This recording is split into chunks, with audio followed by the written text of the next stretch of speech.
Welcome back to the Superhero Homies podcast. My name is Quentin, and you already know I'm here with the homie Kevin. But what you don't know is that today we got a guest, my boy, one of my oldest and longest friends and best friends.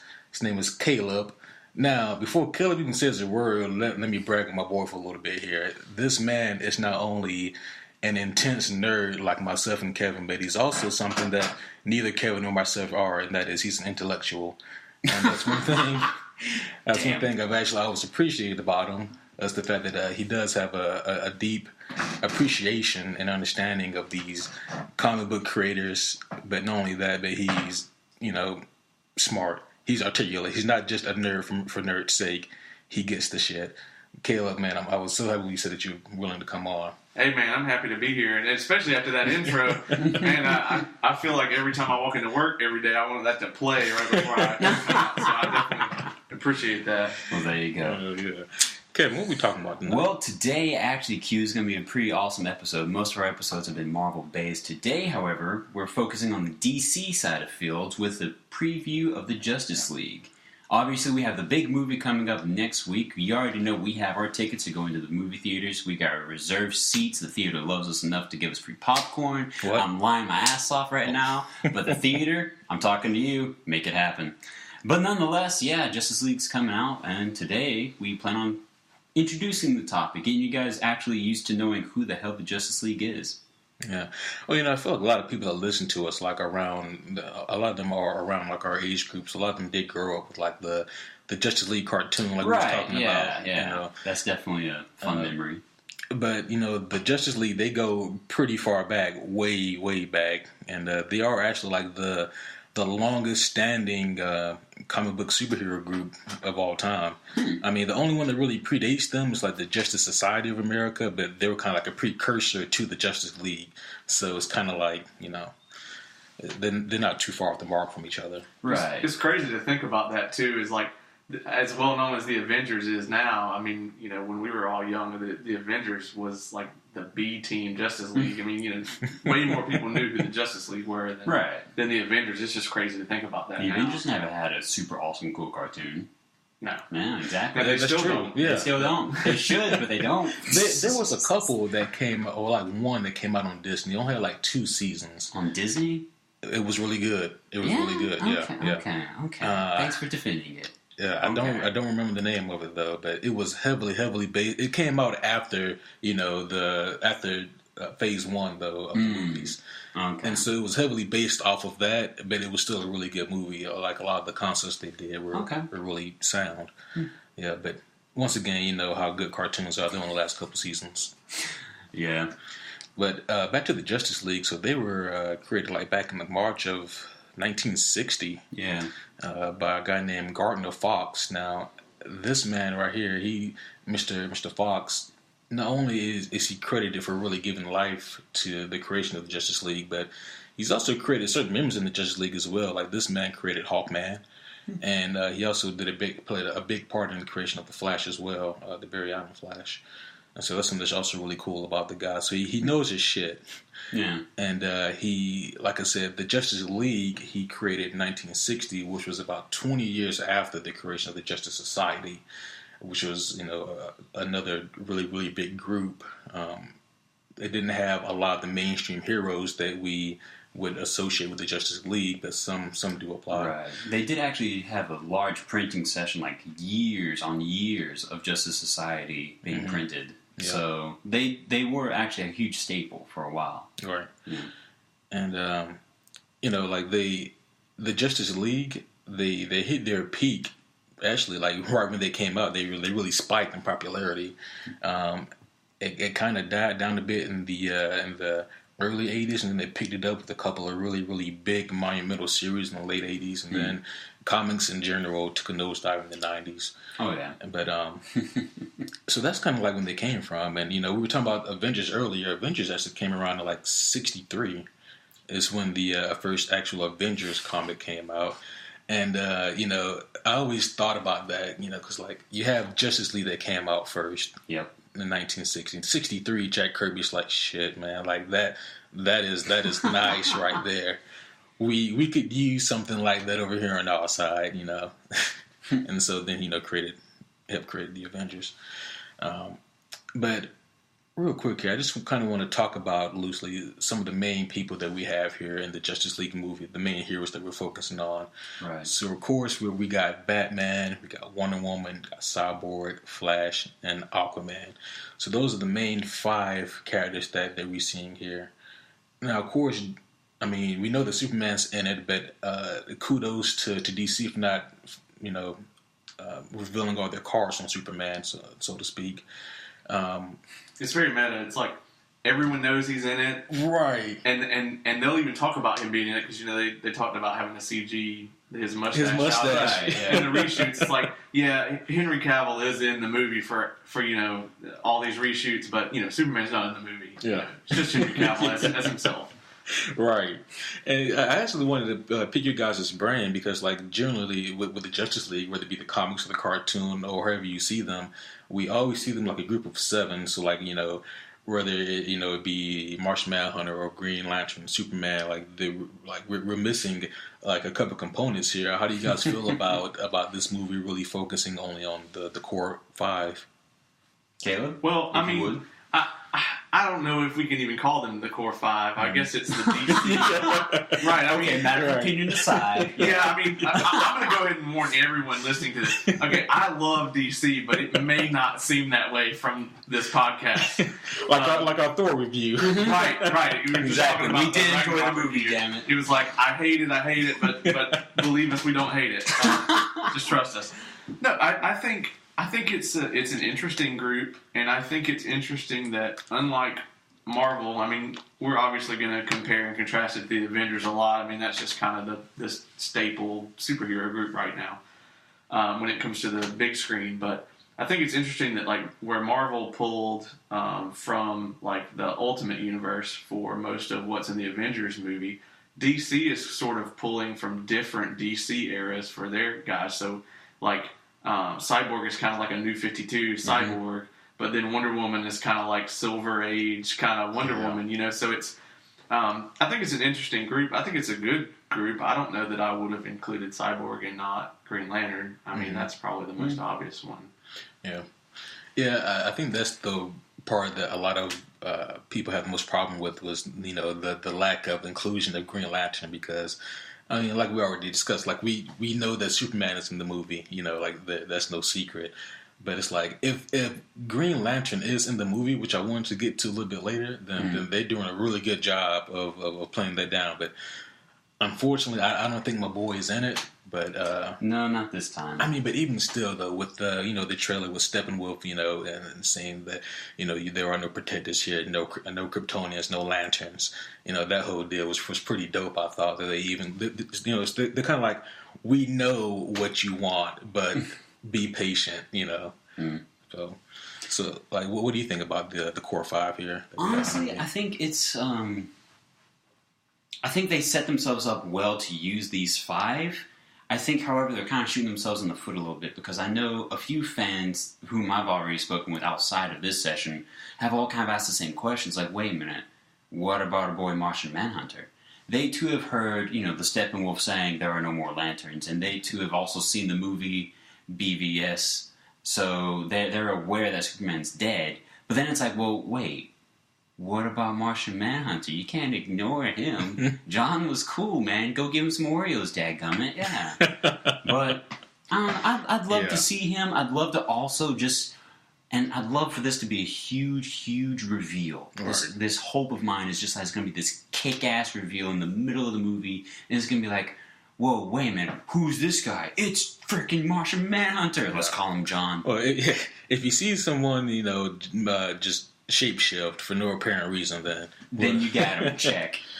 And it should be number 6. But I do agree. It is kind of odd, like with the inclusion of Cyborg and not John Johns. But I think about it like this: like when Avengers 1 was being announced, we had like the 4 heavy hitters that Marvel had the rights to at the time and that they were willing to push, but there were a lot of core characters in that were missing also when, Avengers turned out to be a phenomenal movie and one of the best. That does bring up a small side question. Now, Marvel, we already know, has a bunch of legality issues with certain characters belonging to certain studios. Are there any hiccups like that in the DC side? I haven't thought about it until now. No, Warner Brothers pretty much has the rights to everything. Okay, so what the hell, guys? Well, I mean, you can't use everybody. Well, not at once, no. Yeah, and also, I really feel like you said, they are using a lot from different sources, Caleb. I feel like they are probably pulling, their main group, though, from the New 52. And even in the New 52, right off the bat, you don't get Martian Manhunter. He's definitely mentioned and, hinted at heavily. Unfortunately, we don't see the boy right off the bat. And then even in the New 52, Green Lantern is like, you know what, guys, this ain't for me. I'm out. And, he leaves for a while and comes back later. I might have shared this opinion with you a time or two, but in the New 52, Green Lantern's a cocky prick, dadgummit. Well, dadgum. Hal Jordan, that's what he is. Yeah. I mean, you guys are a little more versed in the comic side of it than I am. But from what I can tell, I mean, Aquaman, their version of Aquaman doesn't really fit into anything in the comics. It's just like Jason Momoa, which I'm fine with. Right. But that's super cool.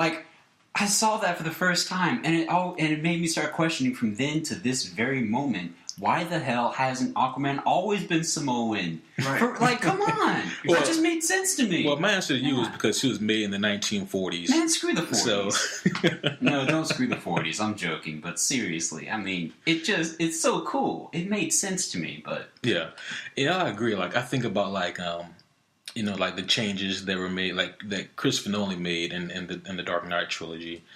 And, a lot of the diehard Batman fans that I know, they were like, well, I don't know if I'm going to like these changes. But my whole thing was that if the changes for the better, then I'm all for it. If this movie can pull it off, in a way that I can appreciate on par with or even more than the source material, then I'm all down for it.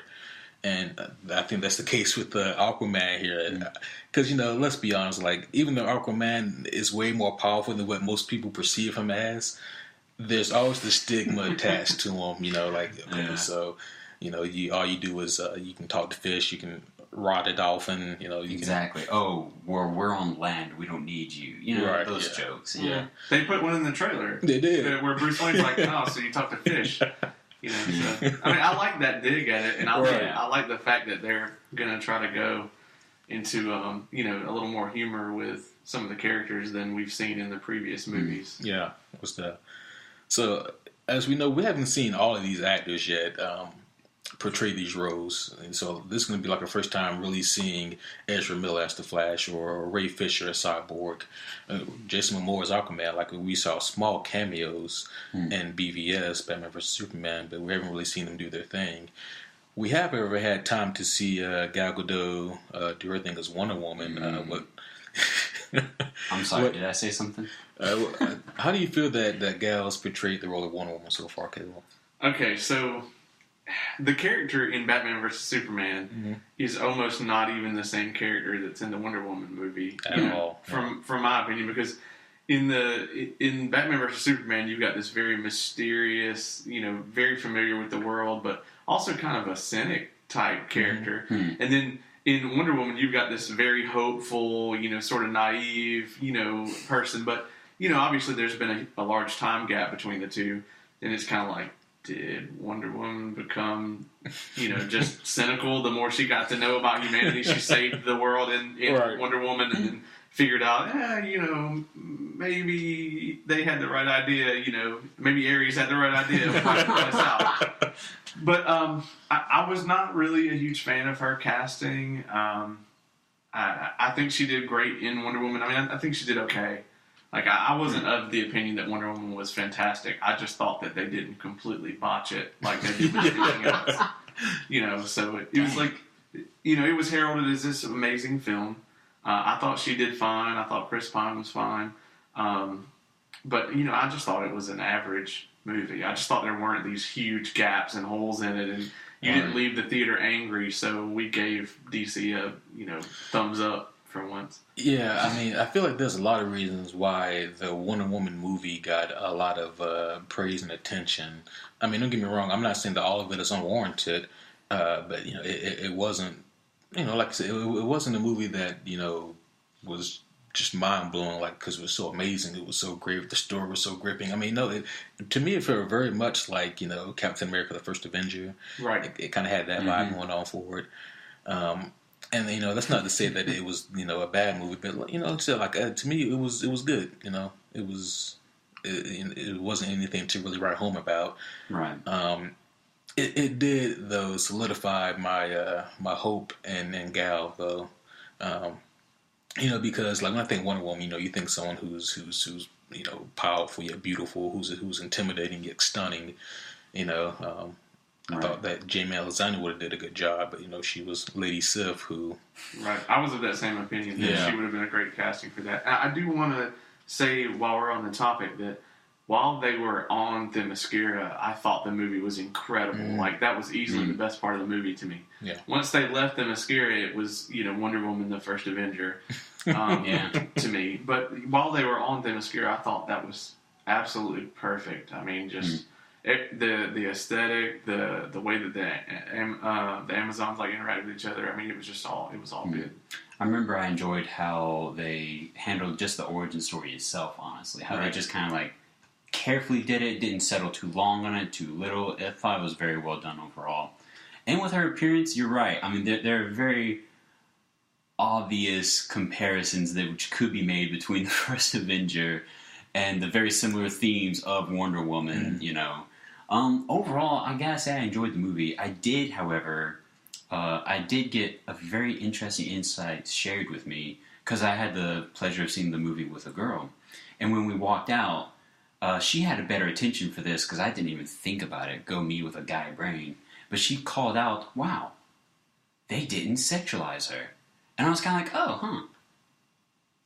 oh, wow, I guess they didn't. They didn't, like, emphasize the fact that Gal Gadot is a hot woman or anything like that. They just kind of said, oh, hey, look, Wonder Woman. And, yeah, I gotta say, I appreciate that nonetheless. I thought that was something that they did very well, which obviously was received well from a large point of view from the internet and everything that you read in the reviews. But, yeah. Yeah. I also think that it kind of goes to play a little bit into the success of Wonder Woman because I feel as if, like, I mean, essentially she really is like the first highly successful female superhero to have a movie that, you know, did well. And so I feel like that kind of went into a lot of the hype behind the movie also. But I mean, all in all though, I really do like Gal's portrayal of it. That's not to say that I wouldn't have chosen someone else initially for the role, but now that this is who we have, I'm fine with it. I'm curious, what was the name you guys dropped earlier?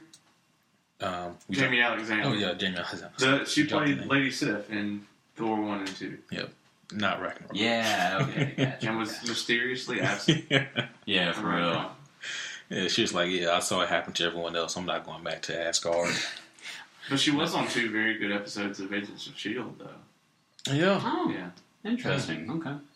I haven't caught up with that show at all, to be honest. Yeah. Oh man, we can't talk about it here. Yeah. No. That's a whole nother subject. That's a whole podcast. Right there. So the other 2 big elephants in the room, as far as casting, we've already seen, is of course Henry Cavill and Ben Affleck, Superman and Batman, respectively. And I see Caleb's face now. I know that this is a loaded statement for him on these 2 actors and their portrayal. Caleb, give me your thoughts. Yeah, I was about to say, I'm a little curious too. Okay, so I am a huge Batman fan, and a huge Robin fan, and a huge Nightwing fan. So, you know, in my opinion, like, Batman comics are the best comics, you know, to me. So, I think that Ben Affleck was a star power choice for them. I think it was we have a very, like, high profile actor playing Batman. I think that's why they chose him. I was not impressed with his Batman. I am impressed with his Bruce Wayne. I think that he does a pretty decent Bruce Wayne in most of the scenes where he was Bruce Wayne, but I was not really too impressed with him as Batman. Henry Cavill can't act, not at all. He's That's how you really feel. He's your standard, like, just square jawed, you know, kind of. Male, like, sex icon for a film. I mean, that's really the way that I see Henry Cavill because, I don't know if it's the writing or his acting, but I feel like that Clark Kent has never existed in the DC EU. It's just Superman not in the suit. He's Superman all the time. So let me ask you this then: who would you have casted instead for both roles? Oh man, I was about to say, please share. So, that's tough. Yeah, I mean you just put me on the spot. Yeah. Not Nicolas Cage. Hell no. So actually, for Batman, I actually already have an ideal Batman. Okay. Like, if we can't have Christian Bale in a perfect world, we could get Christian Bale to play Batman for all time. To me, but Gabriel Mott. He, if you've ever seen the show Suits, he plays Harvey Specter on Suits. Okay. And I think that he would be a fantastic Bruce Wayne and Batman. Superman, gosh, you guys are going to have to come back to me on that one. For sure. I got to think on that. That's the hot seat right there. No, I'll think about it too. But I mean, what about you guys? I mean, what were your thoughts, Kevin, on Henry Cavill and Ben Affleck? Honestly, I've never really paid much attention to Henry Cavill's acting because I'm not a large Superman fan. I'm just going to say it right now and rip the bandage off. He's never been my favorite character. He probably will never be. If he ever is, then for some reason I've been cloned and killed and the new me is reigning as me. But no, Batman I've always been a diehard fan of. And I mean, I was okay with Ben Affleck's performance. He didn't ruin it for me, It wasn't like piss, I can't watch this ever again. It definitely wasn't, it definitely wasn't the awesomeness of the Christian Bale performance in, like, really any of the Batman trilogies that we had. Or, I don't know, he did make a great Bruce Wayne. I remember even you and I shared thoughts about that beforehand. Like, okay, yeah, I totally see him as a Bruce Wayne kicking ass like that. But it's hard to imagine him Batmaning for a long period of time, I don't know what the long plan is after this movie runs its course, but I don't know. I would be interested to see another attempt at someone else in the Batman shoes. I'm gonna down this hill here. I like Ben Affleck as Batman. I'm gonna down this hill. Wait a minute, as Batman? Or do you mean I like him as both. When I saw him, first of all, just seeing him physically in the bat suit, I was like, that looks more like Batman than anything I've ever seen. That is true. Mm-hmm. Just aesthetically alone. Yeah. And then the way that Zack Snyder did the warehouse scene, that is straight from a video game or comic book. Like, that was amazing. And so it was hard for me to hate on his portrayal of Batman, and another reason is that unlike a lot of other actors who have played superheroes, we really haven't had a chance to see him shine thoroughly in like his own movie where the spotlight is focused on him. Right. He's had half a movie and then a cameo in Suicide Squad, and so he really hasn't had a whole lot of time to really sink his teeth into the role, I think. With Justice League, though, I think that we're going to see a little bit more of him. Obviously, I know there are talks about them doing a Batman movie with I think Matt Reeves as the director, same guy who did the Planet of the Apes trilogy. Okay, cool. I did not hear about that. That's awesome. Yeah. I'm excited. I hope it finally goes through and that everything goes to production. And as far as Henry Cavill goes, like I almost feel bad for the guy because like he's almost treated like the Roman Reigns of superhero casting. Damn. That's the way he's treated. And you know what? Just like with Roman Reigns, I'm like, he's not that bad. Like, that's my thoughts on the matter. I mean, honestly, he wasn't that distracting from the role. I thought he carried Superman okay. But, I wasn't paying attention much to him either, to be honest. Yeah. Because, like, with Superman, I'm not the biggest fan of him either, but I've definitely turned a corner on him since Man of Steel came out. Because I actually like Man of Steel a lot, because it showed more of the humanity of Superman, trying to figure out who he is and what his purpose should be, and so most of Man of Steel actually, and I understand where you're coming from, Caleb, when you said that he doesn't really seem to portray Clark Kent. And I think that's because she really didn't know who Clark Kent was. Like, am I really Clark Kent? Like, what's my purpose here?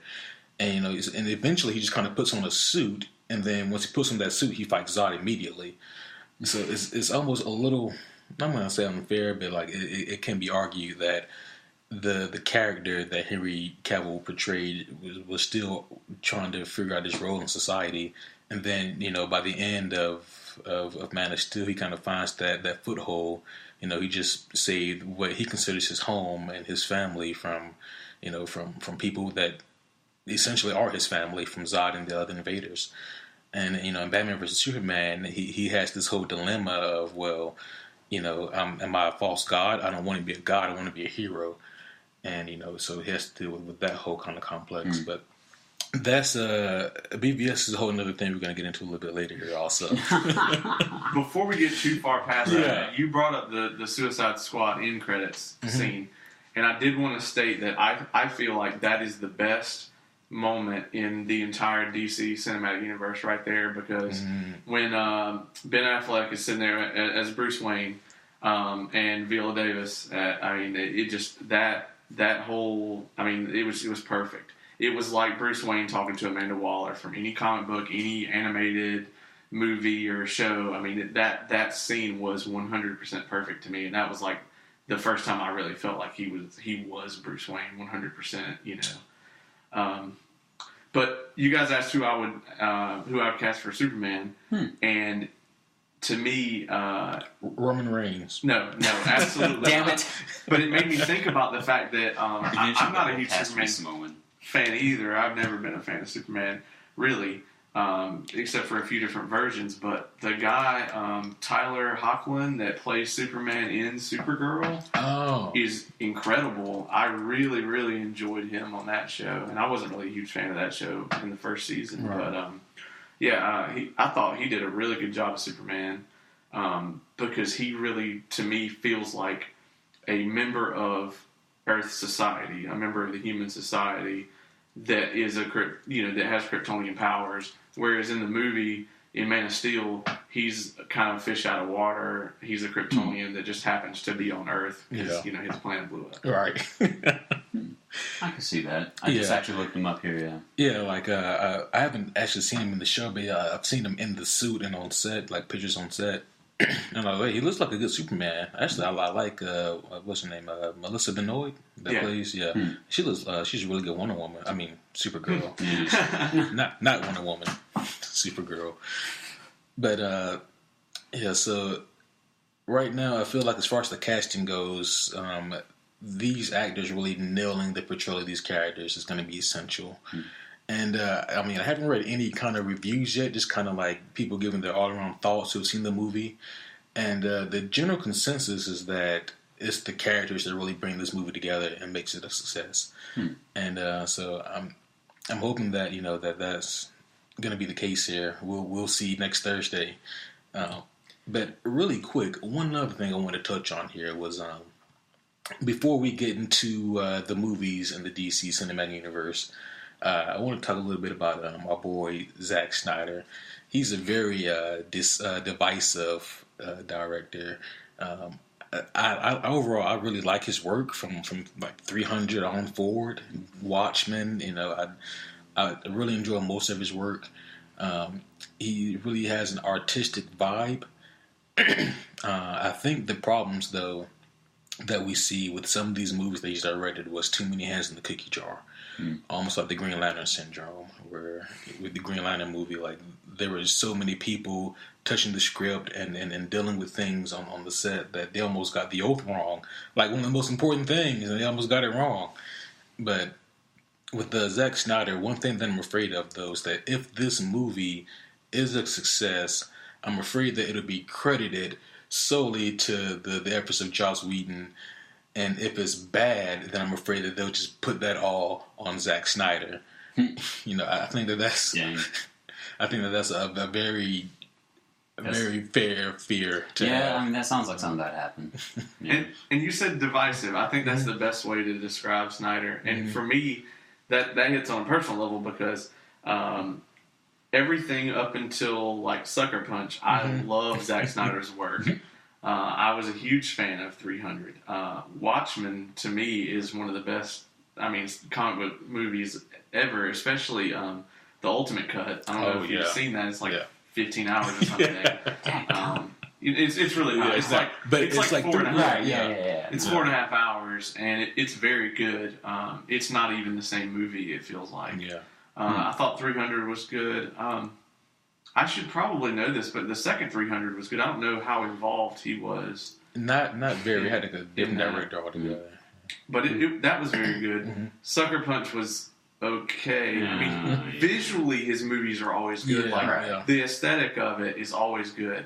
But, I was not a fan of Man of Steel and pretty much anything after that. And, my opinion of Zack Snyder is I was there in Hall H when they debuted the first trailer for Batman vs. Superman.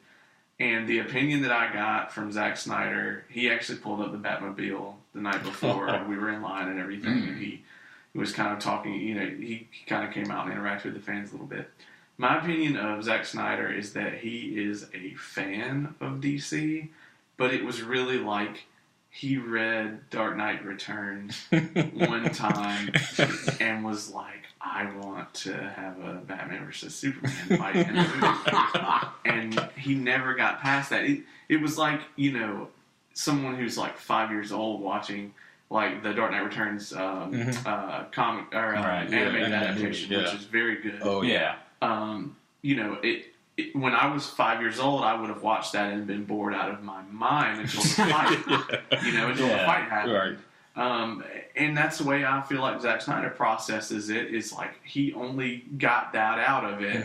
He didn't get any of the tone of it, or any of the immense backstory between the two characters that made the fight what it was and made it so special and made the movie, the graphic novel and then the animated movie come together really well. Right. And they were lacking that after the fact. Yeah, that's I can definitely agree with that. Speaking of divisive, Batman vs. Superman itself is a very divisive movie. Some people like myself really enjoyed it. A lot of people hate it. It's like, if you don't like the movie, I get it. I do. Like, I can watch the movie and completely understand why people don't like it. So, to me, some of the major problems, because here's the thing, like, I consider myself one of, like, the top 10 Batman fanboys of all time. I'll throw my name in that hat. But even I can take a step back and admit that this problem had flaws. I mean, when I was a kid, I was like, Batman and Robin is a terrible movie. And like, as an adult here, I can, sit here and think about BVS and like some of the things that I think it should have done better. For one thing, a lot of it I also feel falls on the writing, because the story just wasn't there. The story wasn't there because, we have this Lex Luthor and poor Jesse Eisenberg, man. Like, the guy I think is a really good actor, but this just wasn't the role for him. There had been someone else in that decision making process. There had been someone around that damn conference table who said, "Wait a minute, are you sure you know who that is? Let me Google image who that is for you real quick, so you can see that's not who you think it is." It leaves a little credence to Caleb's argument that Zack Snyder just read The Dark Knight Returns one time, because Lex Luthor is nowhere to be found in that, and so he was like, I guess Luthor is like this, and then he was nowhere to be found in Batman vs. Superman either. Yeah, no. I'm a huge Lex Luthor fan. Michael Rosenbaum, who plays him in Smallville, just absolutely. I mean, if you've never seen that, I mean, he carries that show for every second that he's on screen.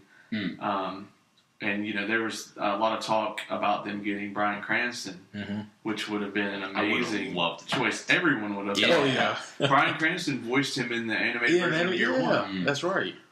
So that would have been incredible. But I even think that Jesse Eisenberg could have done it. I mean, if you saw where he was, where they had shaved his head and he was bald and everything, he looked like he could be a young Lex. But the writing, I think, there's nothing he could have done with that material. Yeah. It was like someone wrote random things on a note card and handed it to him before every scene. it was just right. He was just a madman. He was a madman, and none of it felt like Lex Luthor because Lex is this very confident man. Right. He's like a for example, businessman. yeah. Like for example, at the one scene where they're at like Lex's house, whatever, and he's giving the speech, and it felt very disjointed and very he felt very nervous. The character portrayal did. None of it felt like Lex because he's like I said, extremely confident in himself to the point where he's an egomaniac of sorts. He has a few sociopathic tendencies, sure, but they don't show on the surface like that. Right. And also like you said, Kel, I do agree. Like what we got in Smallville that's my favorite portrayal of Lex. And Bryan Cranston would have been fantastic. I read somewhere in an article where he said that he was actually never approached and he was really disappointed because he wanted the part. Right. Because even he heard rumors that that they were interested in him, but he was like, I never got a phone call. And that broke my heart because could you imagine? Oh my gosh. But yeah, to me, like besides like the writing, the story feel like is missing certain chunks because ultimately you never really quite understand why the two have to fight. You never quite understand why Lex wants them to fight.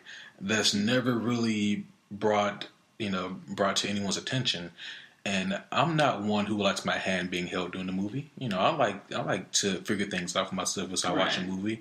But there has to be pieces for me to pick up and put together.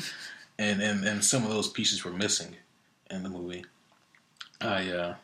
But I do feel like Justice League is going to remedy a lot of that. So, real quick, guys, just from what we've seen in the Justice League trailers so far, what do you guys feel about the tone of the movie? How do you guys feel like the tone in the story is going to go? I feel like a lot of Zack Snyder's strengths are going to play through again. I mean, there's one famous scene that we see constantly in all the trailers so far. It's a scene where Batman's driving the Batmobile, and we got what looks like a freaking school just being demolished by a flying Samoan, Oh, yeah. That whole thing, every time I watch that, it makes me think about Zack Snyder's past work. The desolated city background of Man of Steel, the canyon side of the huge valley with the 300 fought and everything, is going to have that artistic power that he knows how to set up well on camera. And I think is going to be visually stunning. Just that out right there, Yeah. That's my first opinion. Everything else, I am a little worried about some of the casting, I mean... Who by chance? For instance, I know that there was a rumor of this, and maybe one of you guys can help me, solidify or deny this for me. There was, like, something about Ezra Miller apologizing for something about The Flash online. He was apologizing to Flash fans about something that they've noticed about his adaptation of Flash.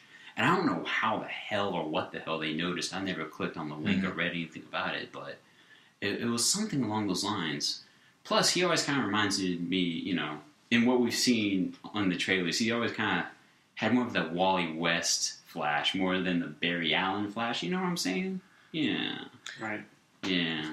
I would be all right with that. I mean, honestly, if it's, as long as it's a good character, to me, that's kind of my opinion on this. Like, if they call him Barry Allen and he's actually Wally West, I mean... Yeah, it's like Hugh said earlier, if the change is working for the better, then hell yeah, I agree too.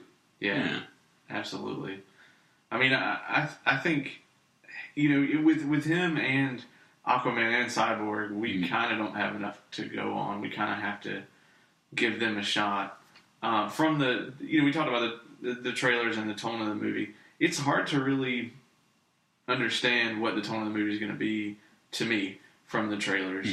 Because I guess this is in the interest of not revealing anything about the plot, but everything in the trailer is action. It's almost always action. They'll cut to Gordon, but it's like action scene, action scene, action scene, cut to Gordon, action scene, action scene. I think Amy Adams is in it still as Lois. I saw one where Amy Adams appeared. Yeah, she was like having that's right. Yeah. Hopefully Superman's mom is in it. I think she does I've seen her in it. Yeah, she does a really good job as Martha Kent, I thought. Oh, yeah. Besides the Martha. We don't have to talk about it, but you know what I'm talking about. Yeah. Besides that scene, she wasn't even there. It's not her fault. But you know what though? Real quick on that note, I will avidly defend the Martha scene till I die. Okay, please do. Wait, I mean, did you say Martha? The Martha scene is one of those things that doesn't apply to the previous statement I said about them not having the pieces. The pieces were all there for the Martha scene to make sense, but they weren't all put together for fans to understand properly.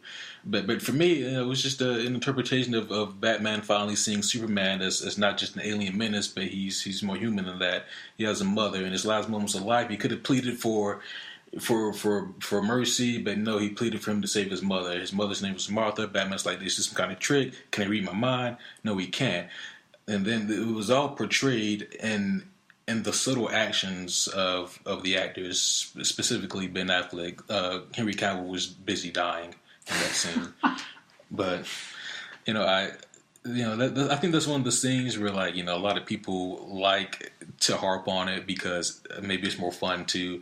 But I think there was a lot of heart to it. There just wasn't a lot of dialogue, and I think that really threw people off.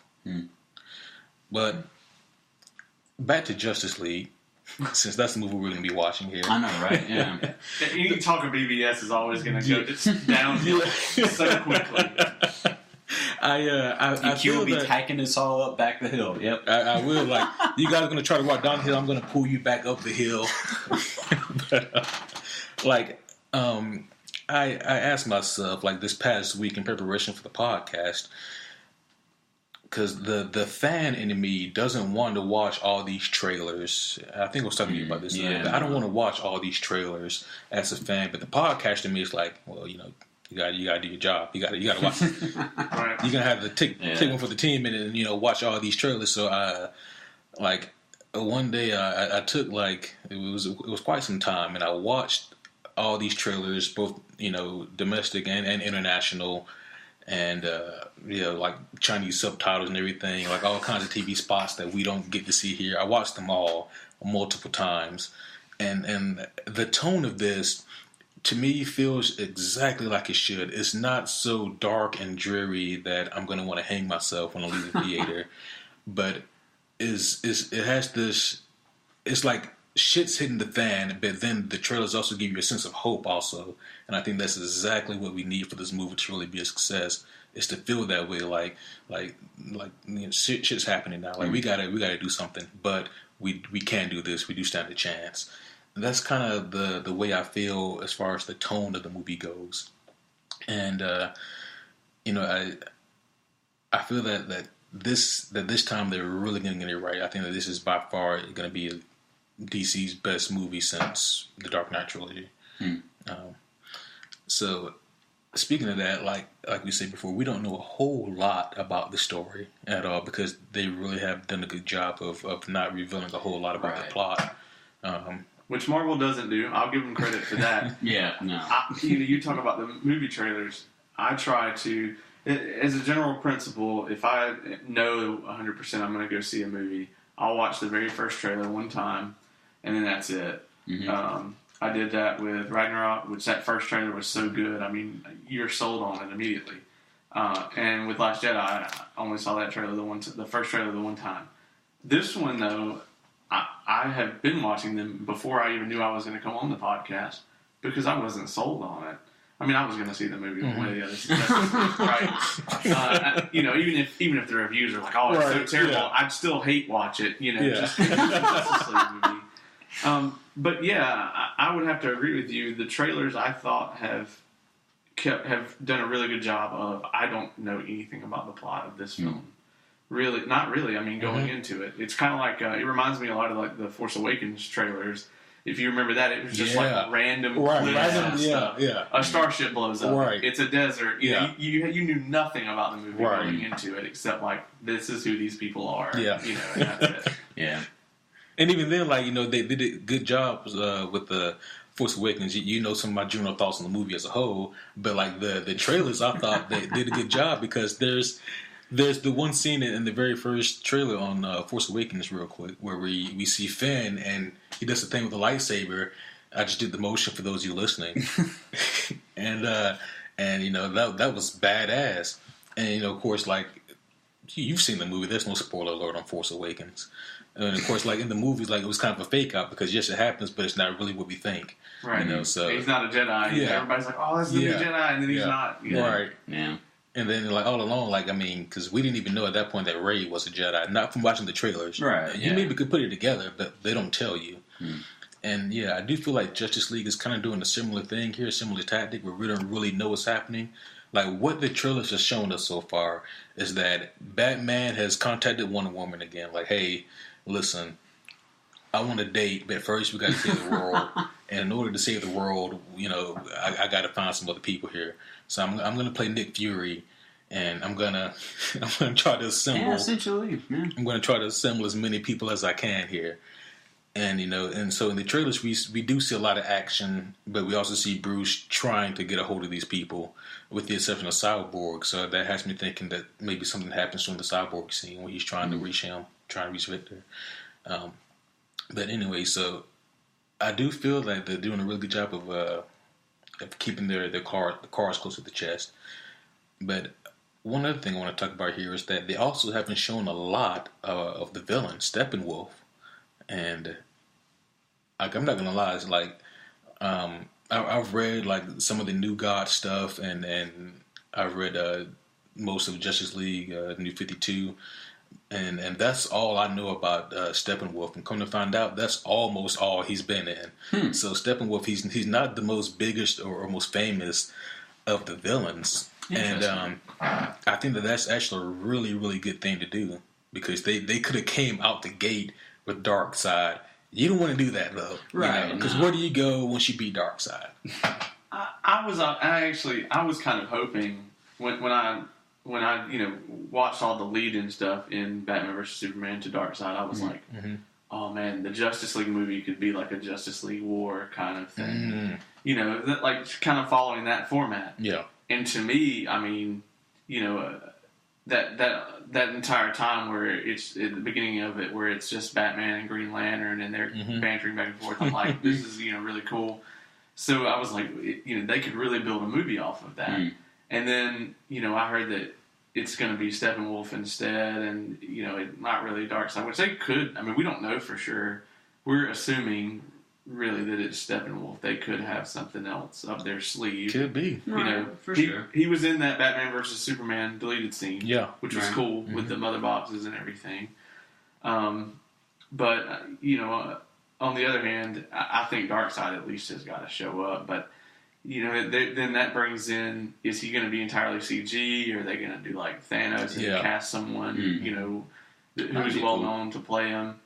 So I kind of wish that they had a more kind of human type villain, because so far DC has every movie it's been this ultra CG villain. The most human villain that they've had to me in any of the movies was Zod, who is a Kryptonian in fact. Right. Which amazing performance. Michael Shannon. Yeah, Michael Shannon killed it as Zod. Best Zod ever. Agreed. By a long shot. So it'll be interesting to see what happens with it. I hope Steppenwolf's not just, CG scary monster, and, that he's actually got like a plan, and there's, he's got some kind of personality to him. Yeah. Well, I mean, they got a fantastic actor to play Steppenwolf. Kieran Hines is playing them. Mance Rayder from Game of Thrones. Yeah. I actually did not know that. Yeah. So. Yeah, he's because I watched the interview with him actually, like during my bench, like trying to get all the trailers in. Yeah. And I watched the interview with him, and he was like, yeah, it's like, because if you go on his IMDb page, it's like a mile long, because the man's been in so much from movies to television, like the list doesn't stop. But he was like, I've never been in something like this, and like this wasn't like a well broadcast interview, because it's not everywhere, and he was just kind of like a simple little interview thing he was doing here. But the man seemed genuinely enthusiastic and happy about the role. Then again, he is an actor. Right. But yeah, you're right. Even in the interview, he said, yeah, like he goes, I wore like the funny suit with the balls on it, and then I had a helmet. He goes, that's what I wore to play Steppenwolf here. But he goes, other than that, it was fantastic. And I'm glad that they really got such a well-versed actor as him to play this part, because so now we got the leader of the Free Folk battling the Justice League, and like that's pretty badass. But and Khal Drogo, don't forget. Honestly, I want to step back to something else you said earlier. Yeah. Earlier, you highlighted how Steppenwolf is such a fresh villain. And I think that is a good thing, especially with a talented actor backing up this role. Someone to really bring life to a fresher, newer character. I don't know. I think that there's potential there to not only build that style, but also to build a potential new base of fandom, really, in order to actually build more people to ask questions about, oh, Justice League, this and that, and then kind of start on their own segue, their own path here. Kind of like Marvel has so talented, how they've done so, Yeah. Yeah, but, I don't know, just a fun thought I had. Yeah, that's Instead of taking an old, well-made puzzle piece, take a fresh idea and... Yeah, I agree. Yeah. I mean, to be fair, though, like, I don't care what anyone says. At the end of Avengers 1, 90% of the people had no idea who the big purple guy in the chair was. No, exactly. A lot of people were like, what? So I think that at least if Justice League does it with Darkseid, he's a more well-known villain. Pre-Avengers 1, he was a more well-known villain than Thanos. So I think they'll have that going for them if they go that route. I'm jumping ahead of myself a little bit here, but I do think that Darkseid is going to be in the movie. Okay. I want that to happen, and also think that that's going to happen. You're wrong. It's Deathstroke. Final answer. Deathstroke probably will have a cameo in the movie. Okay, never mind. I was just joking. Okay, Yeah, he's already cast. I'm psychic. Yeah, it's not going to be Manu Benet, but no, he was a great Deathstroke. Yeah, he still is. The most recent episode is a Deathstroke episode. Yeah. Spoiler. Oh, sorry. Don't look at TV Guide if you didn't want to know that. The name of the episode was literally Deathstroke Returns. But no, that is kind of one of the things that, what do you guys think that they will do with Darkseid? Because he does look very similar visually to Thanos. So do you guys think they'll change his appearance drastically and all the fanboys will be super pissed about it? I don't think so, honestly. I hope not. I will prelude my answer with that. I hope they don't. Because, like you said, he's a well-known villain, People already know who this guy... A lot of people already know who this guy is. So they don't need to, let's choose a different color from... Let's not use dark blue and purple. No. Get like a yellow and orange. Yeah. We're not going to do that. Essentially, don't apocalypse this villain. Poor Oscar. We're pulling from everywhere today. Damn. We are. Yeah. Well, I mean, it fits. It fits the bill. Yeah. Oscar Isaac, like, I was excited when I heard that he was going to play Apocalypse, and then the X-Men movie, but I mean, they even had to go back and like change his overall appearance once they released images of him, and it was still only okay at best. Yeah. There's a long line of great actors that have been underserved as comic book villains. Let's go through we can go through Marvel and do that. Oh, yeah. Thor: The Dark World is the worst example. Oh my gosh, yeah. What's his last name? I can't. It's Chris. Because I used to know this guy because he also plays in The Leftovers. He was my favorite doctor. He was a doctor. He's the only doctor that I like. I can't say that. I might get some hate mail or anything like that. Doctor Who fans are very sensitive about it. I mean, in Guardians 1, we had Lee Pace, and Doctor Strange, Matt Nicholson. Yeah. Oh man. Oh, that one's terrible too because he's so good. Yeah. Okay, I'm looking it up right now. Give me a minute, gents. Yep. All right. Chris Eccleston. Yes. Yes. Yeah. I was just scrolling to that. Yeah. As soon as you type it into Google, that's what I'm about. The internet went to Caleb's brain first, and then to your computer. That's how it works. Yeah. It's that Wi-Fi, man. Those waves are dangerous. I'm telling you. Yeah, right there. Boom. Yeah, Chris Eccleston.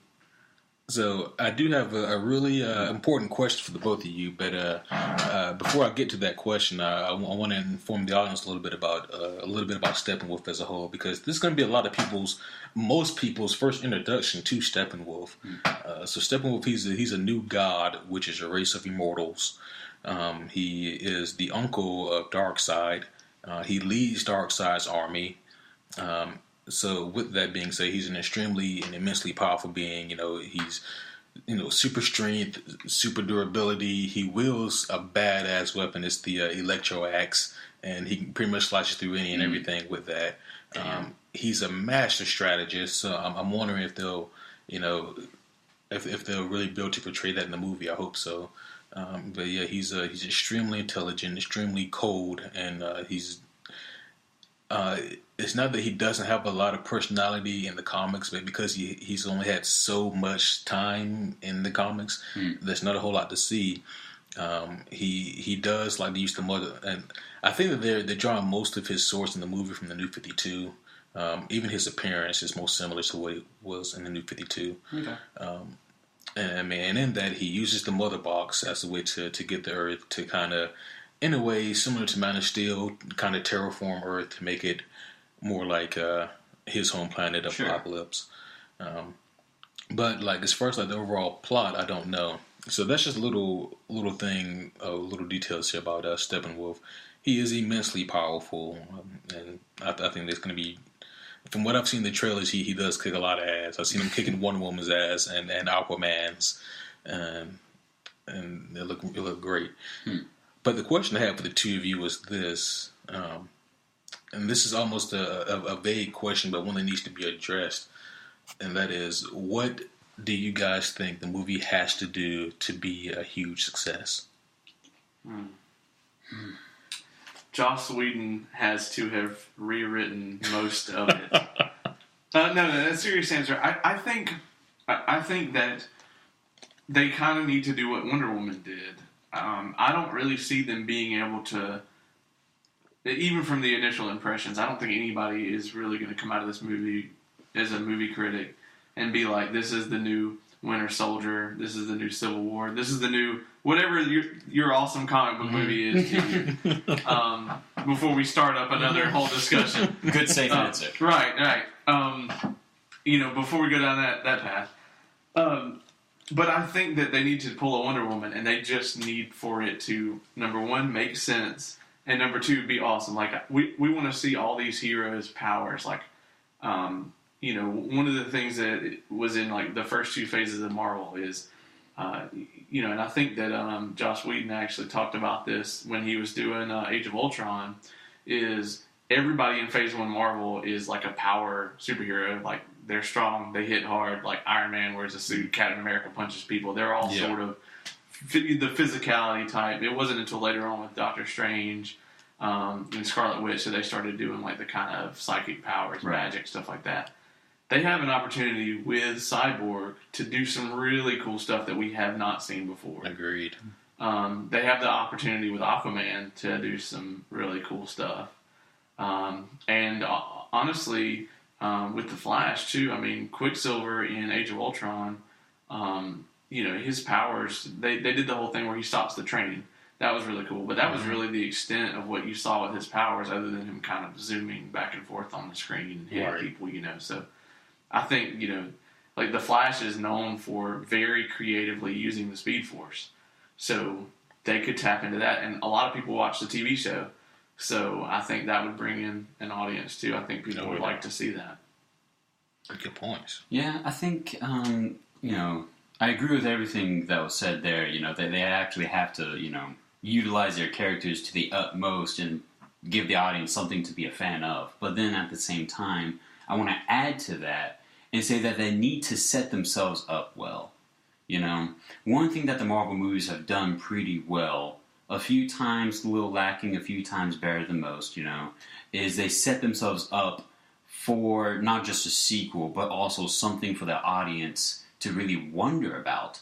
With this time, we know Superman's going to be in the movie. There's less wonder there and more expectation almost, because it's become, when is he going to show up, rather than is he going to show up.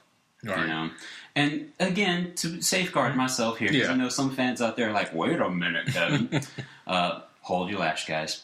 But you know, no, you know, if he does show up in all retrospect, you know, for sure. But no, getting to my point though, I want them to set this up to where their future plans are things that we can actually fan out about, that we can come together like this about and say, whoa, what the hell's going to happen next? Did you see that cameo? Did you see this villain? You know, a cool intro to Darkseid, perhaps, like we were talking about. I think that they need to lay out that this isn't just a fun story and an awesome fight scene on top of fight scene. It needs to be strategically laid out. To an extent, I agree, but in a way, I also kind of disagree. Okay. Because the setup can hurt a lot of movies. Like, that really hurt Age of Ultron. The fact that they didn't focus on Age of Ultron. They focused on things to come. They focused on Thor and him going back because everything was going to shit there. Right. They focused on everything almost except for the fact that Ultron is this big bad threat. It was like a prequel to Civil War in a lot of ways. Well, like I said, sometimes they did it well, sometimes they did it less well than others. You know, I mean, I'm hoping in this case it will not be an Age of Ultron setup. You know, or Batman versus Superman setup, because so much of BVS was, you know, set up for this movie. Exactly. Yeah. Yeah. Oh, yeah. A lot of that. And yeah, those things kind of felt shoehorned at some point. Like, the movie had been completed, and then they went back and kind of put those intercuts with other superheroes in it. That was a little jarring. The same with the Flash. Yeah. A lot of people, most casual like fans that I've talked to, didn't even pick up on that was the Flash in that scene. Because I mean, you've never seen him in that kind of cybernetic type suit before. He didn't look like the Flash, right? Yeah. And even me, when he first popped up, I was like, "Who is that? Oh, it's supposed to be Barry Allen." And you couldn't hear him real well either, because he says to Bruce, he's like, "Oh no, am I too late?" And he's like, "No, I went back too far," or something along those lines. And then I was like, "Oh, okay. Yeah. Oh, you don't know who I am. Oh, I'm too soon." Yeah. Which would have been cool if you could hear him and it made more sense. Right. Well, to me, I fanboyed that because it was like Flashpoint Paradox. Yeah. And then all kinds of... I remember when you said that actually in the middle of the movie. Yeah. I did. I stood up and I put on my pants and I said Flashpoint Paradox. And I did a little dance. And then I got kicked back and I finished the movie the next day. Which they are going to do. I mean, it would be interesting. I mean, this just popped in my head, but it would be interesting if, like, they do something crazy in the movie, like, rather than, like, him going back to save his mom. Like, maybe it's something that the Justice League does in this movie that he goes back and tries to change. That would be amazing. Something has to happen. I mean, because they have to address that, that scene. Otherwise, it's like, why did Flash? Why did you randomly show up in my in my lab to warn me? And then, of course, was that before? It was either before or right after the nightmare scene where we have a Batman and he's like on a planet that has like giant like symbols of Darkseid, and then there's the parademons, and then we have the evil Superman. The weird Superman worship stuff. Yeah. So weird. It did, but I marked out for that too. That was almost like an Injustice type deal. Maybe Superman goes dark because Lois gets killed. There's a lot of ways they could go with this movie here. Yeah. But for sure, though, I think that what they really need to do to succeed in this is to write a really firm script to know you're in from the beginning. Like Caleb addressed, one of the main problems with Batman vs Superman is that it was written around the big fight, and it wasn't written as a complete story. It's like they really wanted to get to the fight scene, and so they wrote everything to accommodate that almost. I feel like with this though that they're really going to do a better job of making the characters enjoyable, and in making the story that not only can people follow, but something that's going to keep us paying attention to the movie. Right. And so, yeah, that's kind of overall thoughts as to what they need to do to really make it a success. Like they got to make it, I guess, to make it more appealing to the mainstream audience, they're gonna have to make it a little bit more light. I do like my movies dark. I agree, but not BVS dark though. Yeah, they're gonna have to lighten it up a shade or two. At least in the Dark Knight, Joker would kill somebody, and then they would cut to like Bruce and Alfred cracking jokes at each other, and Joker would kill someone else. Oh man, but yeah, the tone needs to lighten, and from what I've seen, it does feel like it's a little bit lighter. I think they need to. Someone said that this movie is more focused on family. You know, because it's more about kind of finding a common place where there is no commonality. That's cool. Yeah, and it's kind of about, you know, just, of course, not just, you've seen the trailer. It's all about coming together. Yeah. Right. Yeah. And Kevin, what you said, I think that, you know, I didn't really think about it before, but to me that probably is the biggest thing. Is I want to leave this theater excited about what happens next in the DCEU. We're not supposed to call it that anymore, but that's what I'm going to call it. They haven't given us give us something to call it. We'll call it that. Okay. I want to leave there like in Marvel, you know, like at the end of Iron Man 2 when Coulson finds the hammer in the desert. You know, like I want to leave there. Right. Oh, I really want to see this next DC movie. Yeah. Yeah. And that's probably the most important thing to me, I think. It's a fine line because you want to leave breadcrumbs, but you don't want that to deter your story. True. I mean, I'd love for them to do it so well, but there's a lot for them to use too at the same time. You know, there's all those storylines, and there's other famous, well done DC, you know, comics that they could pull from. There's other Justice League characters that they haven't even touched yet. You know, Black Canary, Green Arrow combo done right there. Atom. I mean, who else? Plastic Man, not Girl. Yeah. No. Or elongated man, whatever you want to call him. Yeah, either or potato. But Hawk Girl, Hawk Man. You know, there's a lot more other Justice League members that we could actually still pull from, and thoroughly get a continuation of sorts. Right. Yeah. So we talked about what the movie kind of needs to do. Let's talk about what we want to see from the movie. I know me personally, I said that not only do I expect to see Darkseid, but I mean, I really, really hope to see Darkseid. So, you know, I thought about several ways that it could come about. I mean, for one thing, like if Steppenwolf is getting his ass whooped, be like, I'm gonna call my nephew, and when he shows up, it's gonna be trouble. So, I mean, in a simple way, that's one way that it can happen. I mean, we've already seen signs of Darkseid. I mean, you don't see parademons without seeing someone from Planet Apocalypse. So I feel like it's just inevitable that we're gonna have to see some kind of scene with him in it. What about you guys? What are you thinking? If Darkseid shows up, I want to see that. I want him to I-beam someone. I mean, I want to see someone's for real. And I want him to get wrecked, you know. I mean, because they would. Yeah. And I would love it if they went like full comic book level power with those, where he can like resurrect people with them. Right, do anything. Pretty much anything he wants to do with them, with the Omega beings. That's not going to happen. This is another thing that won't happen that would make me fanboy out, is if like they don't have to include them, but like a Stephen Amell cameo, with, just with a bow or something. You know, they don't have to say anything about it. Like I just think it would be really cool if they did something with him, because he is the Green Arrow. They can't recast him. Right? Yeah. That'd be hard. Even though they did show like a fan-made picture of Charlie Hunnam that kind of almost had me, you know, because it looked good, but not bad. I digress. What about you, Kevin? What do you really hope to see? This is something I had a thought of the minute I knew Jason Momoa was going to take the role as Aquaman.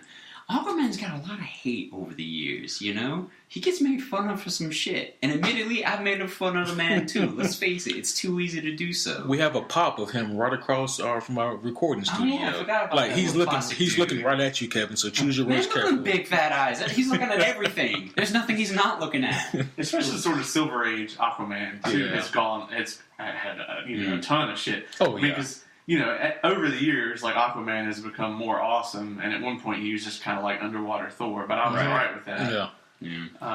No. What?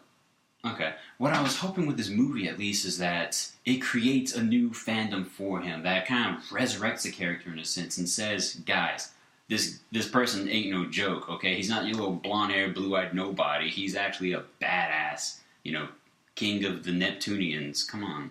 Atlanteans. Whatever the hell. He's awesome, okay? That's what we're trying to get across. I do agree. But I also feel like you can't cast Jason Momoa in a role that's not badass. Like that's like in his contract. I would also fanboy out over an Aqualad cameo because Aqualad. It's funny because Aqualad. Anybody that shits on Aqualad doesn't know anything about Aqualad. I mean, he is like the coolest character in DC Universe sometimes. So any kind of if they had him cameo in this and then be in the movie, or maybe he mentions them or something like that. Like maybe he's looking after Atlantis or whatever for him while he's off. I can imagine the mention, That would be dope. We don't see him in this one, then imagine we have to see him in the Aquaman movie next year. Right. Yeah. I mean, other than that, like I'm really, really hoping to see my boy Green Lantern. Like I really want to see him in this movie. I know I already mentioned it, and I'm mentioning it again because I really want to see it that badly. That would be awesome at the end of the movie when all of a sudden just, here comes the sixth guy right here. Yeah. Well, I mean, I think it'd just be amazing because, Superman comes back and then, it's almost like shit. And then Green Lantern shows up like, well, double shit. I just said that I said that neither of you guys were going to be here, and yet here you are. You made me a liar. Yeah, you made me a liar.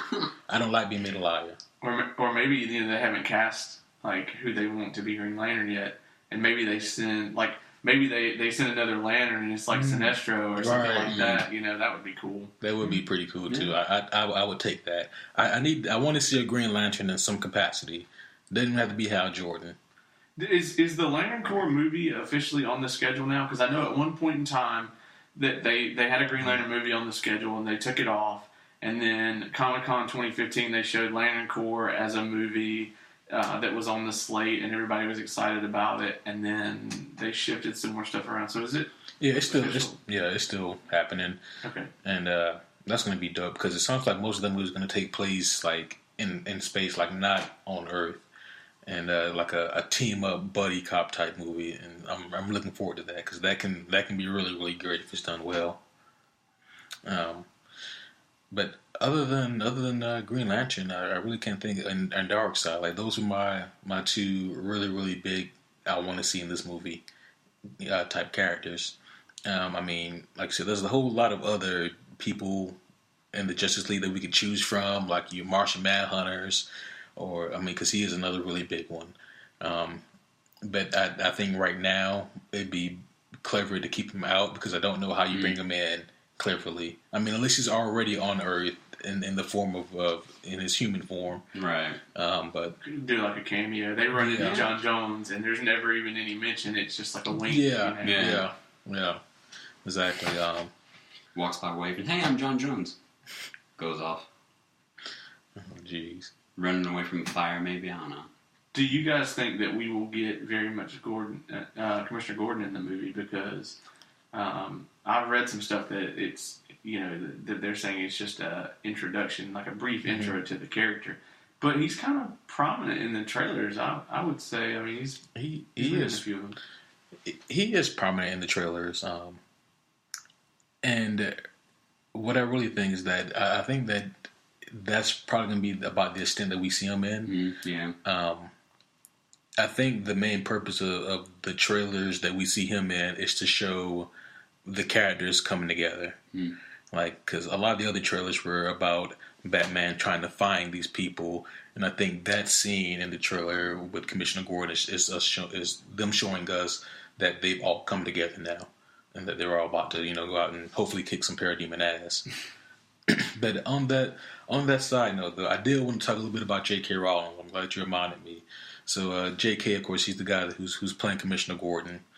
So there's a couple questions that I have for you guys. J.K. Simmons. J.K. Simmons, yeah. I was like, Simmons, first I was like, wait, isn't that Harry Potter? Yeah, I was like, I had did she write the movie? I'm excited now. Yeah. She's Commissioner Gordon. You didn't know that? Yeah. Oh, wow. J.K. Simmons. So of course he's playing Commissioner Gordon. The two questions I had is one, how do you think he's going to stack up to Gary Oldman? Oh gosh, no. And he's already shaking his head. I'm shaking mine. No. There's your answer. And if you have to follow Gary Oldman in anything, I mean, I like J.K. Simmons. Yeah. Having to follow Gary Oldman in any role, I mean, he could play Alice in Wonderland at this point. he could be Alice, and it would still be the best Alice. You know, it's just he's a legendary actor, so it's going to be difficult. He's going to have to do a different spin on it. Agreed. I mean, J.K. Simmons is pretty good too, but I think, I don't know, I'm going to see Commissioner Gordon, and the first thing I'm going to imagine is him just like, where are my pictures at? No, wrong movie. Oh, yeah, where are my pictures at? Get me Spider-Man. No, wrong movie, you know? That was my other question. Do you think that he will be able to do as good a job with this role as he did as J. Jonah Jameson?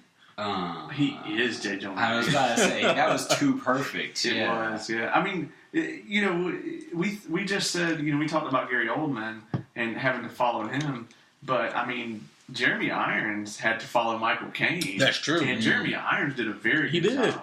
I mean, you know, Michael Caine can probably bring me to tears in any movie he wants. Mm-hmm. But, you know, Jeremy Irons, I thought, did a great job. Oh, yeah. So yeah, I love Michael Caine in just about everything except for Interstellar when he was a bad guy. That hurt my feelings. Yeah. But yeah, you're right. Jeremy Irons is also another guy who was extremely underplayed. But man, he was a really great actor. Like he was the hard-nosed Alfred that this version of Batman really needs. Like you're a piece of shit, but I love you, son. Like he's almost had that kind of Alfred vibe going on. And so, yeah. But I don't think we'll see a whole lot of Alfred or Commissioner Gordon in the Justice League movie. Honestly, I don't think that we particularly need to see a lot of them. No, that was kind of my thought too, honestly. But come that, you know, when that Batman solo movie comes, oh man. I mean, they got 3 core Justice League members to build on. Mm-hmm. You know, we talked about none of them have been in this movie, so yeah. You know, they can't really spend a whole lot of time with Commissioner Gordon and Alfred and stuff like that when the team, 3 of the members of the team haven't been well established in the universe yet. Mm-hmm. So, I mean, it's understandable. Yeah, from that aspect. Yeah, and you know, just really quick here before we close this preview cast. You know, we've talked a little bit about Jason Momoa. You know, just not a whole lot though. I really just want to talk a little bit about the other new characters in the league. Also, that we have, of course, Ray Fisher as Cyborg and Ezra Miller as the Flash. From what I've seen, I like what I'm seeing in these characters. I do hope that they really play up a lot of Cyborg's abilities because, of course, he has, you know, your standard, you know, your super, you know, he's really fast, he's super strong and durable, he has sonic blast that he can emit, but to me, most of his power set it comes from like internally, him being able to hack essentially any computer or any kind of device on the face of the planet. That right there is really makes him powerful. He says booyah. He says booyah. He says it in the trailer. Yeah. That was a great moment. And other than that, like I'm really hoping that Ezra Miller also kills it as the Flash. At first, I didn't like it because when it was revealed that Ezra Miller was going to play the Flash, this was at like the height of Flash TV show, like almost in season 2, when like the show was like peak popularity, and it was really good. And I was like, well, if he's not Grant Gustin, then he's #not my Flash. I have the same exact opinion, but now I don't care. Right. Because they ran the TV show to the ground. That's a whole other topic. But, you know, now I'm just like, oh, well, I have no Barry Allen, so I'll take this one if he's good. Yeah. I mean, like, aesthetically, the only thing I can think of, like what you said earlier about, you know, people having an issue with Ezra Miller, is the fact that, I mean, he doesn't have, like, the blonde hair that Barry Allen has in the comics, but I mean, neither does Grant Gustin. So, whatever, it's cool. I don't think anyone's really batting an eyelash at that. No. To me, he does. They did say that he's a younger version of Barry than what we see in the TV show.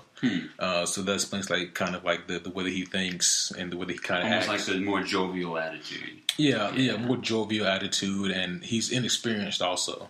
He hasn't been flashing too long.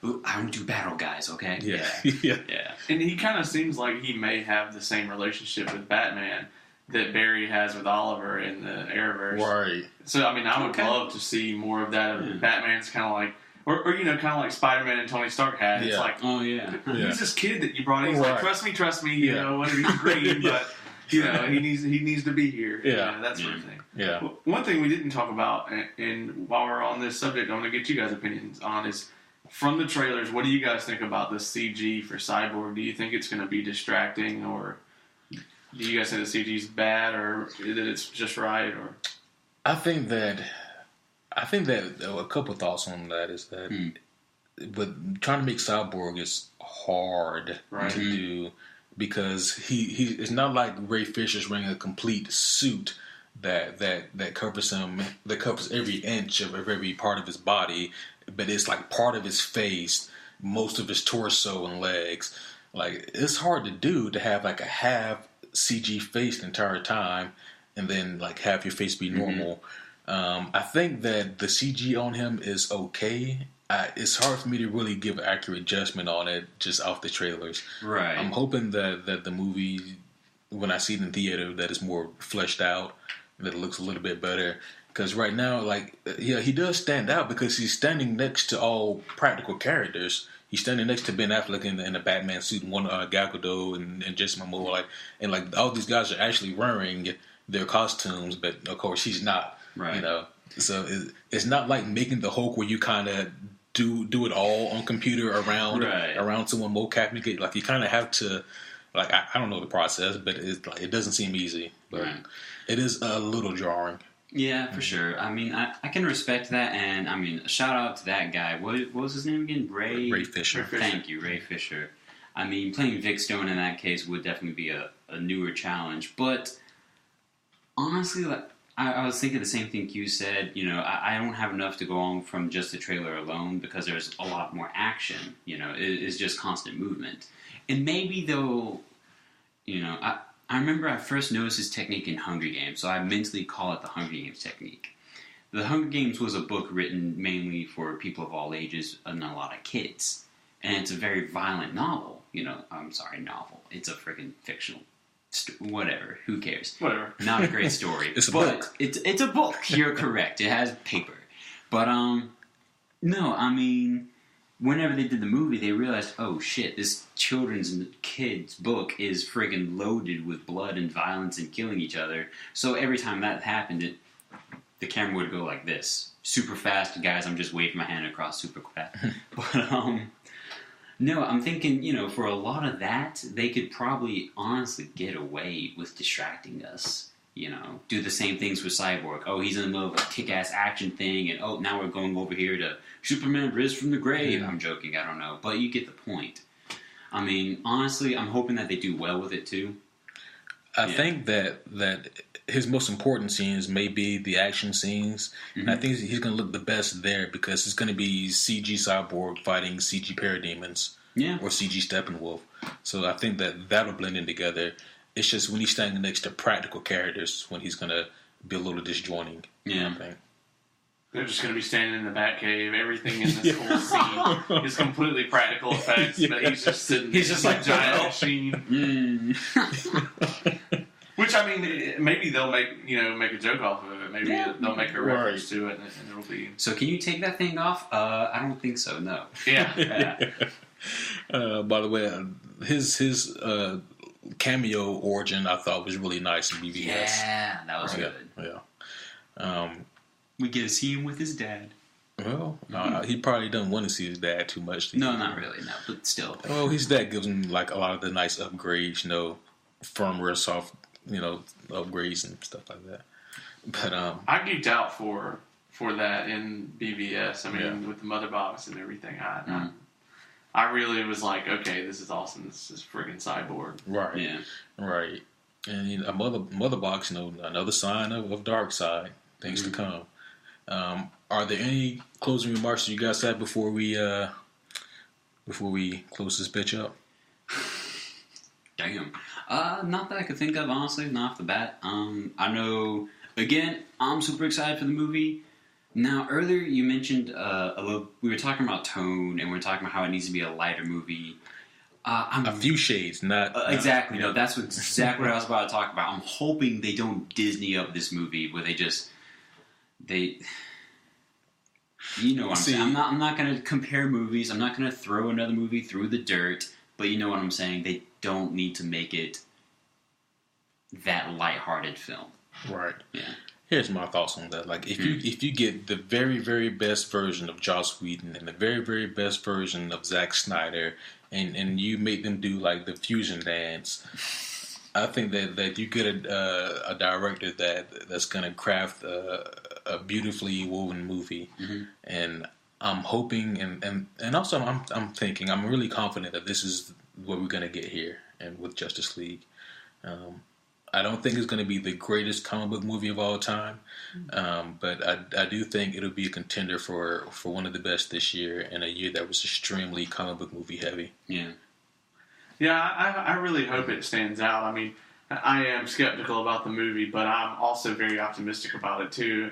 On that same note, like I hope it does well. I mean, if I leave that theater, just DC fanboying out, that would be the ideal solution. I don't want to leave there hating it. Yeah. I won't be on the review podcast with you guys because I'm not seeing it until Saturday. We couldn't get in, schedules worked out to see it opening night.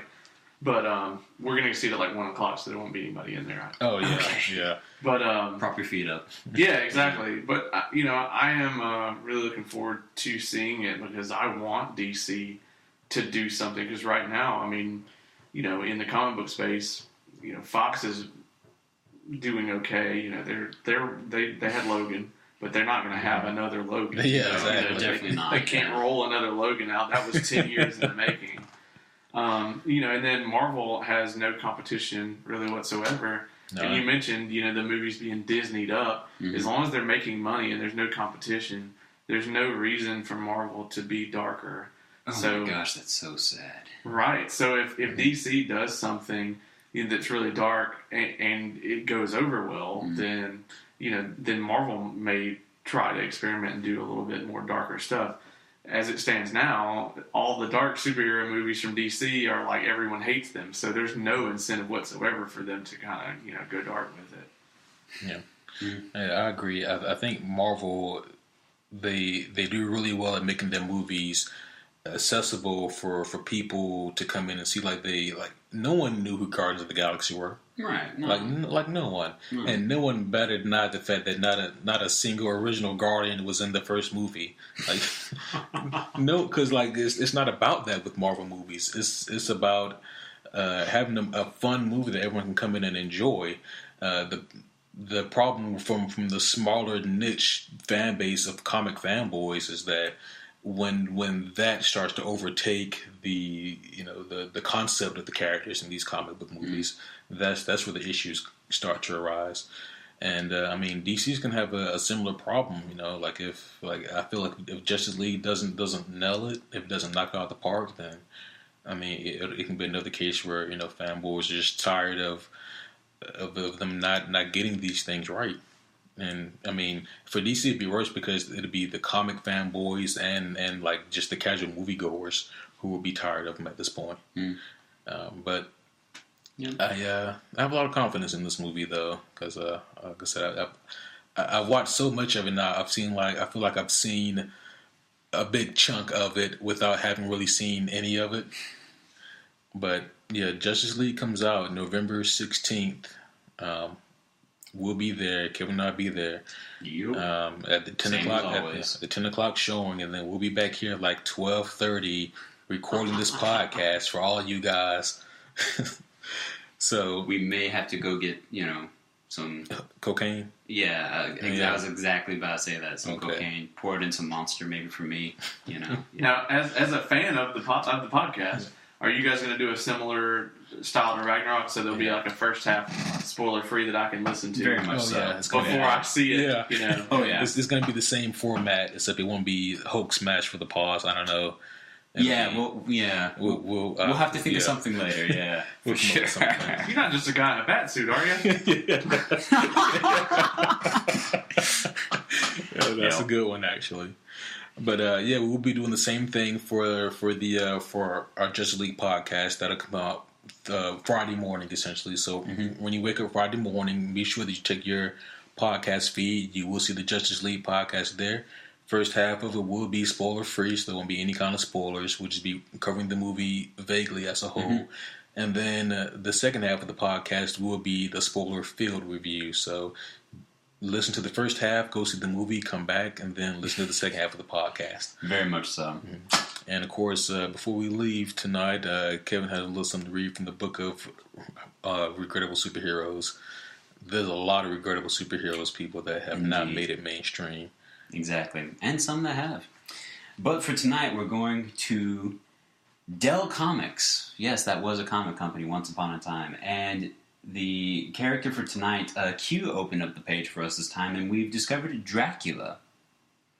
Now, I want you to imagine it to yourselves what you think Dracula looks like. Go ahead, take a second. I'll wait. You got it? You're wrong. Completely wrong. This dude looks nothing like actual Dracula. They gave him a skin-tight purple suit, like a red foam earpiece. Look at this dude, Caleb. Come here. Give me an eyewitness here. Oh my. Exactly. That's some weird shit. It looks like a $5 Wolverine Halloween costume. With, like, some Batman propaganda or something added on. Yeah. It's bad. But, Dracula was written by Dell Comics in 1966. He was part of a trio of superheroes, which, tell me if you recognize them or not. He was Dracula, of course, Frankenstein, and Werewolf. All as superheroes. Which, not the worst concept I've ever heard, but, yeah, this Dracula was basically the modern-day descendant of the actual historical Dracula, of the real king of vampires. But this one was, he was a research scientist. He was set up in his old, ancestral castle where Dracula himself apparently used to live. And then, one day he gets exposed to this stuff that he's researching. Apparently he's researching bats like crazy. And he accidentally drinks some of the bat blood serum that he's making or some weird bullcrap like that. And he grows the powers of superhuman strength, enhanced senses, and the ability to transform into a bat. Yeah, not my... So I don't see why you need to dress up as a bat if you just turn into a bat. I don't know. That seems overkill. Listen, you don't want to dash the man's dreams. He wants to dress up. Well, I mean, my favorite superhero dresses up as a bat, so I don't want to hear this. Oh, true. No worries. Trust me. Like your favorite superhero, this man also had a bat cave, too, apparently. And he had a sidekick whose name was Fleeta. I don't know. I don't know what Fleeta is supposed to mean. I don't know. Fledermos is apparently where it came from, which I don't even know what the hell that is. I'll have to Google that later. But also, no worries, because unlike our favorite version of Batman, this one only lasted for 3 adventures. And then he was killed. It's probably too many. Yeah. Indeed. But there you go. Another regrettable superhero. Damn. But yeah. Probably the Alfred that did him in. Or his equivalent of Alfred. Yeah. Which was some other weird convoluted name. So, before we close, once again, I just want to thank Caleb. Thanks for coming on, man, to the podcast. Very much so. This was a great experience for us, man. I'm really glad you came on and gave your aspect. I mean, gave your point of views. Because like I was telling Kevin, I really, with this podcast, especially this one here, I needed someone to equal me out, because I needed someone to bring me to bring down my tone from way up high, right? And to bring a more logical perspective on the matters here. And so I appreciate you being on, brother. Hey, it was fantastic. I'd love to come back on anytime. So, I mean, this was a blast. So, I mean, the time just kind of flew by. Yeah, yeah, it happens. But as always, people, if you have any kind of questions or comments, gifts, threats, food supplies, or anything of the like for us, please hit us up on our Facebook page, Superhero Homies, or send us an email at superherohomies@gmail.com. And once again, thank you, Caleb. My name is Quentin. I'm Kevin over here. And we're going to be out. Take care.